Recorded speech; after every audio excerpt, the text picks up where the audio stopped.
Time travel यानी समय यात्रा एक ऐसा कॉन्सेप्ट जिसे आज तक केवल फिल्म में ही देखा है। लेकिन आज हम आपको एक ऐसी घटना के बारे में बताएंगे जहां टाइम ट्रैवल का कॉन्सेप्ट सच होता सा लगता है। ये बात है एक ऐसी रहस्यमय प्लेन की जो बीच हवा में गायब हो गया। यह घटना 4 सितंबर 1954 को सैंटियागो एयरलाइन की फ़्लाइट CWA 513 की है। यह घटना इतनी डरावनी व रहस्यमय थी कि इस घटना को दुनिया के सामने आने से रोका गया। बावजूद इसके यह घटना आग की तरह फैल गई।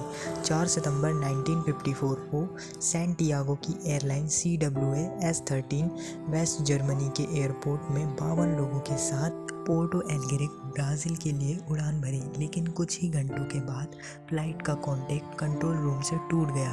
कंट्रोल रूम से कोई भी व्यक्ति ना तो पायलट से संपर्क कर पा रहा था, ना ही कोई पायलट किसी को संपर्क कर पाने में सफल हो रहे थे। कंट्रोल स्टेशन ने फ्लाइट के पायलट को भी संपर्क करने की कोशिश की, लेकिन कुछ भी हाथ नहीं लगा।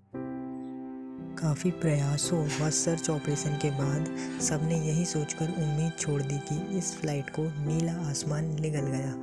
यात्रियों के परिजन व अन्य लोगों ने मान लिया कि उन्होंने इन यात्री को हमेशा के लिए खो दिया है और वे कभी वापस नहीं आएंगे। इस घटना का सैंटियागो एयरलाइन पर इतना बुरा असर पड़ा कि सैंटियागो एयरलाइन को हमेशा के लिए बंद कर दिया गया। लेकिन फ्लाइट व यात्रियों की खोज फिर भी जारी रखी गई, लेकिन किसी को भी उससे जुड़ी कोई खबर नहीं मिली।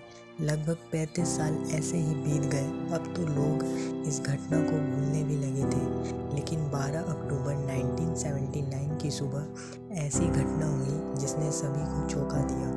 इस दिन की सुबह पोर्टो एलेग्रे के रेडार में एक अननोन प्लेन दिखाई दिया जो तेज़ी से पोर्टो एलेग्रे के रनवे की तरफ बढ़ता जा रहा था।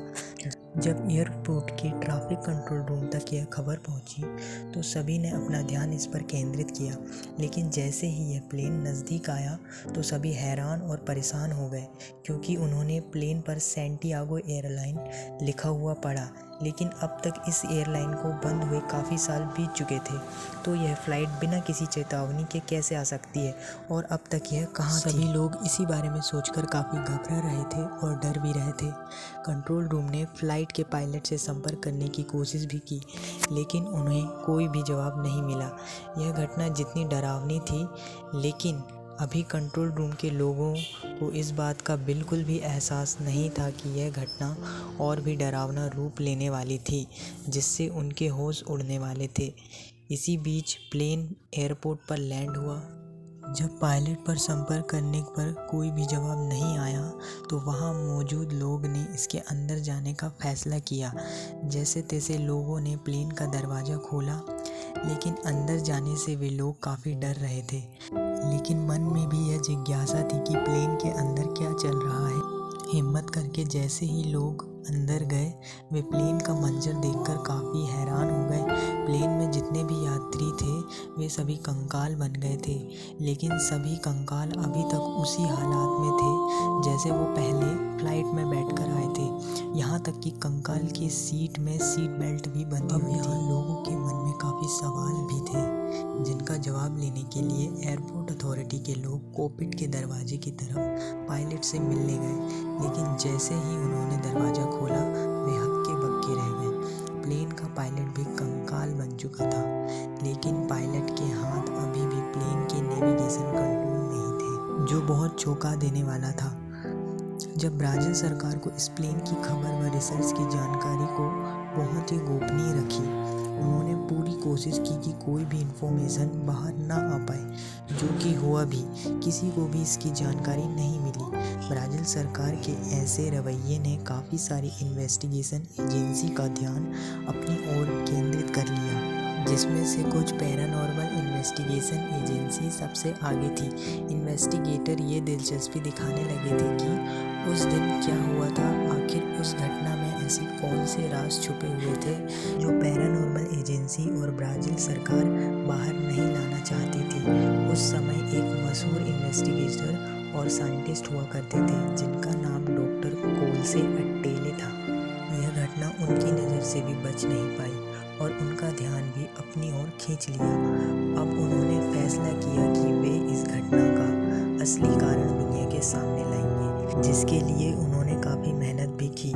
लेकिन सभी इन्वेस्टिगेटर दुनिया के सामने सिर्फ एक ही थ्योरी ला पाए, जिसके मुताबिक फ़्लाइट 513 एक तरह के टाइम ट्रेवल में प्रवेश कर गई थी और 1989 के काल में पहुंच गई थी। इसको आसान शब्दों में समझा जाए तो फ़्लाइट 513 किसी तरह के टाइम ट्रेवल में पहुंच गई थी, जिसकी वजह से यह अद्भुत यात्रा हुई। लेकिन यहाँ सबसे बड़ा सवाल था जो किसी भी थ्योरी को गलत साबित कर सकता था। यहाँ तक कि इस सवाल से इस घटना की वास्तविकता पर संदेह किया जा सकता था, क्योंकि अगर एक पल के लिए हम मान भी लें कि यह फ़्लाइट टाइम ट्रेवल पर एंटर हुई और 1989 के काल में पहुंच गई, लेकिन 1989 में पहुंचने के बाद फ़्लाइट का पायलट का कंकाल सकुशल लैंड कैसे करवा सकता था। हालांकि कुछ लोग इस घटना को काल्पनिक बताते हैं, बिल्कुल उसी तरह जिस तरह एरिया 51 में एलियंस होने का दावा किया जाता है। लेकिन अभी तक कोई नहीं जानता आखिर उस पूरी घटना के पीछे क्या राज छिपा है। तो आपको इस घटना के बारे में क्या लगता है, कमेंट में अपनी राय बताएं।